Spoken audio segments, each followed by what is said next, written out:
Hello, it's Silver. This is Primateria. Primateria? Primateria, maybe. This is technically a deck builder, but it's using some very unusual mechanics. And in fact, one of its biggest inspirations, as you can read in the Steam store page, is Yu-Gi-Oh! Of all things. So I was initially drawn to this because it just looked very different. It looked like taking the deck builder formula in a direction that I'd never quite seen before, and now that I've played it for a while, I can say that's definitely the case.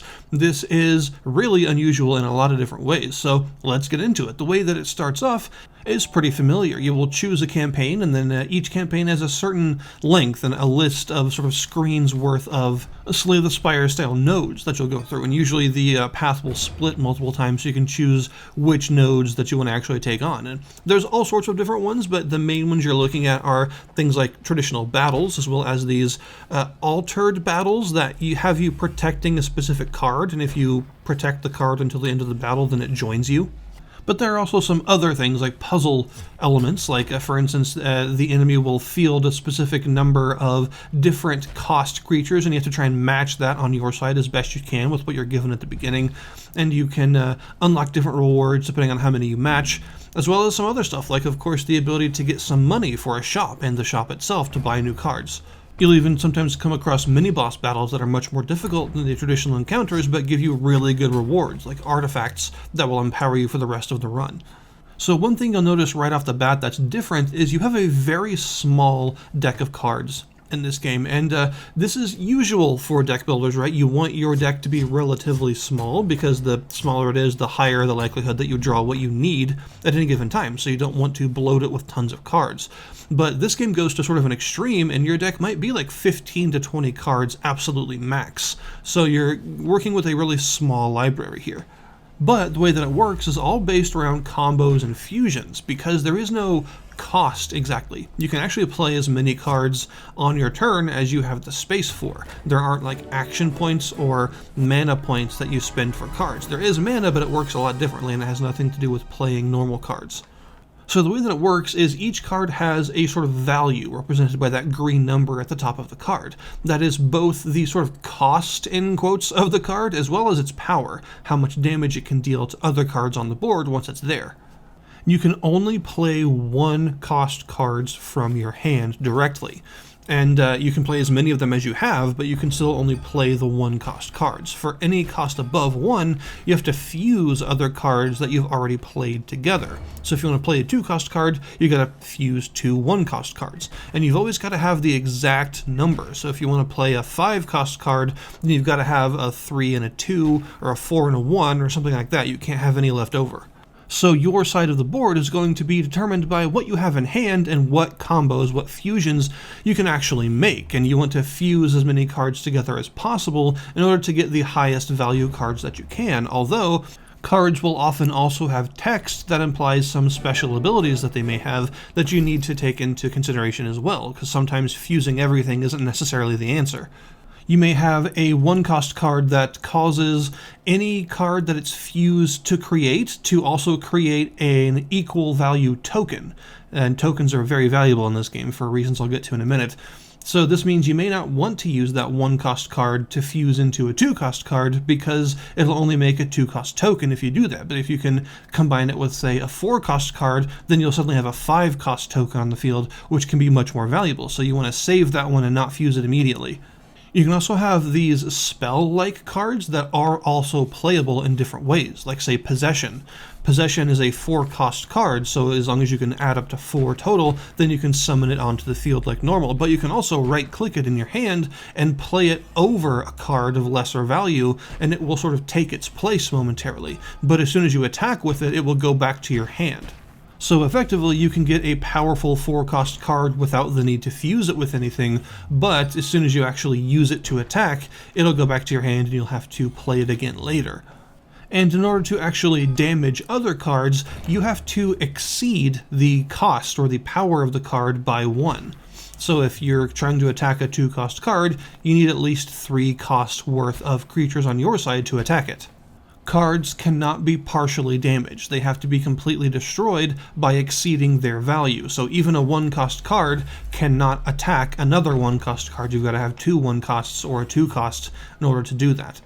And this is where the interesting health system comes in. You don't have a health gauge or an amount of HP that is attacked after all of your creatures are off the field or anything like that. Instead, you have a damage track that's built up by getting your own cards damaged. So every time one of your cards gets destroyed, it goes into the damaged pile. It then cannot be played, and you won't see it in your deck anymore, and it counts as one damaged card. If you build up 10 damaged cards total at once, then you lose. So rather than having a health gauge or an HP, you have a damage track, and you've got to try and keep your cards alive. This means that you don't always want to field a whole bunch of low-cost cards immediately, because your opponent may be able to destroy a few of them, which will permanently damage them until you can either find a healing node on the map and heal all of your damage and get all your cards back into your hand, or some other method of healing, which is pretty rare in this game. So you've got to be careful about that sort of thing, since, having your cards destroyed is actually semi-permanent. And this is why I mentioned earlier that tokens are extra powerful, by the way, because if a token is destroyed, it's just a temporary card. It does not get added to your damage track.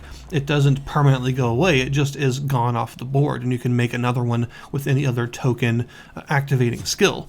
So this means that hiding behind a wall of tokens is actually a really valuable thing to do, because it protects your permanent cards from getting damaged. And the idea here is to build a small but very powerfully synergized deck full of specific things that all work together really well, and form some sort of overarching strategy that you want to use to actually win. And every time you beat a node, you will get a choice between 3 different cards. So the starter deck that you have, you're not limited to just that. You will also be getting these other cards, which can be important if you keep getting your other cards damaged, because you won't have them in your deck anymore until you're able to undamage them somehow. Your normal battle nodes will have a specific number of enemies that start on the enemy's battlefield, and they won't usually field more. Those will just be what they have, and you win if you're able to just destroy all of the enemies on the battlefield. But with the mini-boss and final boss fights of each of the areas, these work like you do. You have, a 10 damage track, and you've got to damage 10 of their cards in order to actually win. Just beating what they have on the field isn't enough. They have an entire deck just like you do. If there are no cards on the field, then you or the enemy can attack the deck, sort of the other person in order to do damage to them. So this is a way to do direct damage even if they don't have any cards on the field. But whenever you do this, one of the cards in their current hand gets damaged and sent to the track. And if you're the one that gets hit, then you actually get to choose which of the cards in your hand gets damaged.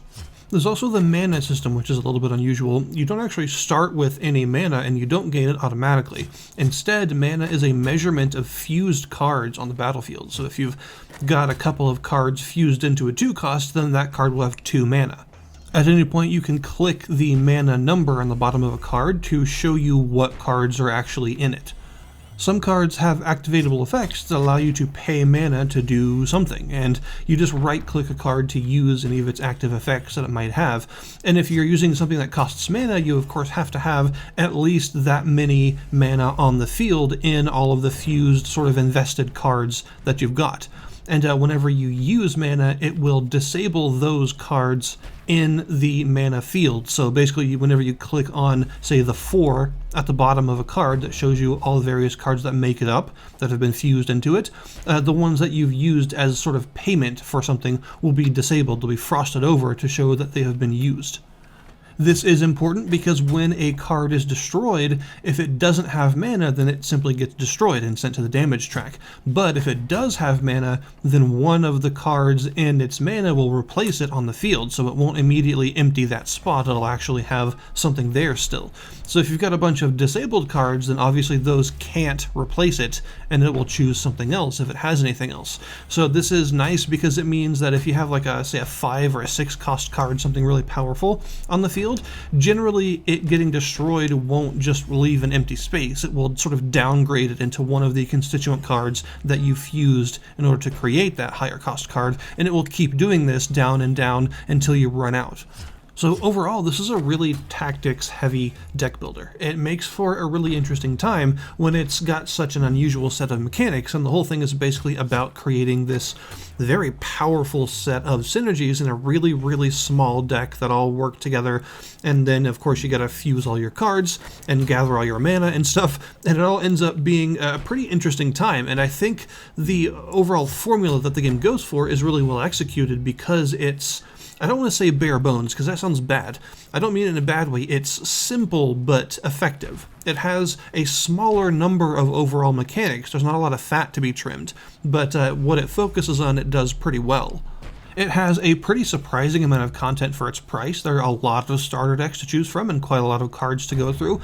And because of the way that the cards work, each one often has multiple different uses and things, which helps to add to the build variety. You've also got several different campaigns to go through, as well as some other modes to try, so there's quite a lot here to like, I think, and I was impressed by just the amount of content in general, because it's got a pretty low price point, so it's nice to see that for the price, you do get quite a lot of game to experience. Overall, I'd say it's a pretty safe recommendation for people that enjoy deck builders because of how differently it does things. It manages to stand out in the busy genre by just being very different in a lot of ways. You know, after a couple of playthroughs, you'll get the idea. Maybe after doing one or two of the campaigns, you will you'll sort of get the concept down, and it'll sort of click, and you'll get what the game is going for. It's sort of Yu-Gi-Oh! Inspiration is an interesting thing because that's not traditional for deck builders. That's definitely unusual. But like I said, unusual is definitely how I would describe this game as a whole, and I like that. It helps it stand out. So I'll put the link in the description below this video to the Steam store page for this game if you wish to check it out yourselves. Thank you guys very much for watching, and I'll see you next time.